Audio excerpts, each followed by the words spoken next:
પોરબંદરના ધારાસભ્ય અર્જુનભાઈ મોઢવાડિયાને મંત્રીમંડળમાં સ્થાન મળ્યું છે ત્યારે આજે તેઓ પોરબંદર પરત ફરતા જબરો આવકાર મળ્યો હતો।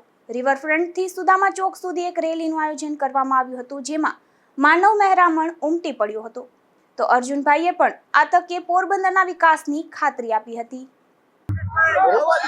હાલનું જે મંત્રી મંડળનું વિસ્તરણ થયું છે, પોરબંદરના ધારાસભ્ય અર્જુનભાઈ મોઢવાડિયાને કૃષિ અને પર્યાવરણ સહિતના ખાતાઓ મળ્યા છે, કેબિનેટ મંત્રી તરીકે સ્થાન મળ્યું છે। ત્યારે આપણી સાથે અત્યારે પોરબંદર શહેરના જે ભાજપ પ્રમુખ સાગર મોદી છે, આજે વિશાળ રેલીનું આયોજન કરવામાં હતું।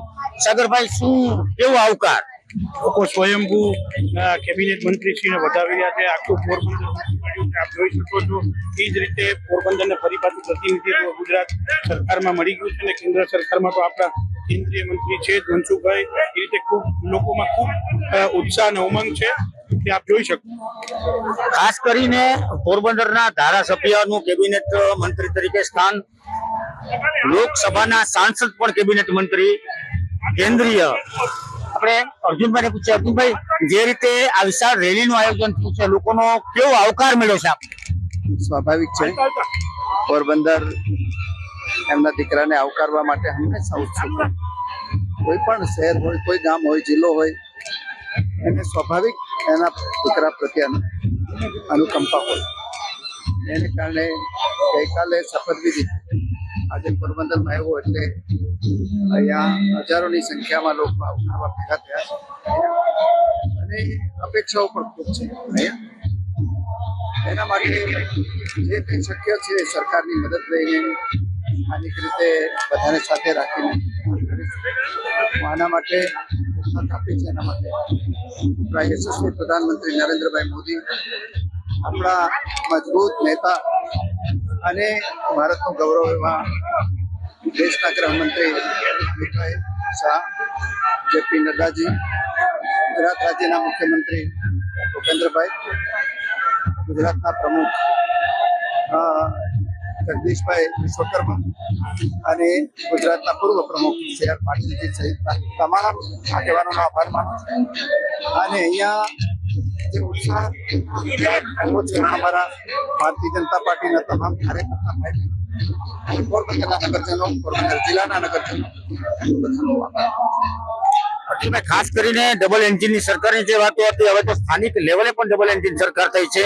સાંસદ જે છે તે પણ કેબિનેટ મંત્રી, હવે આ ધારાસભ્ય પણ કેબિનેટ મંત્રી, એટલે સ્વાભાવિક પોરબંદરના લોકોની અપેક્ષાઓ વધી જાય છે। તો પોરબંદરના લોકોને આપ શું સંદેશો આપવા માંગશો?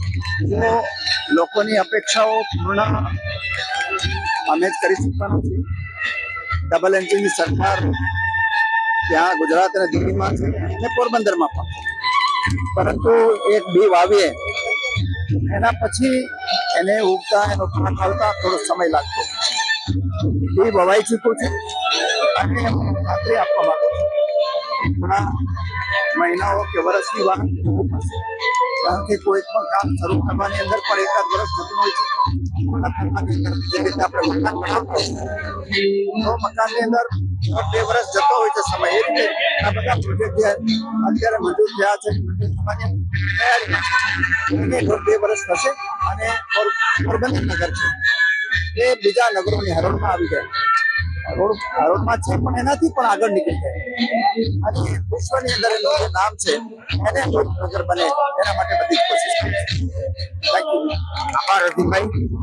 અર્જુનભાઈના આવકાર માટે જનમેદની વિશાળ સંખ્યામાં જોઈ શકો ઉમટી પડી છે। મોટી સંખ્યામાં કાર અને બાઇક સાથે લોકો જે છે તે અર્જુનભાઈને આવકારવા માટે ઉમટી પડ્યા છે। ડબલ એન્જિનની સરકાર સ્થાનિક લેવલે પણ થઈ છે, ત્યારે હવે પોરબંદરનો વિકાસ છે જે ચોક્કસ છે તેવી ખાતરી પોરબંદર વાસીઓને અર્જુનભાઈ મોઢવાડિયાએ આપી છે।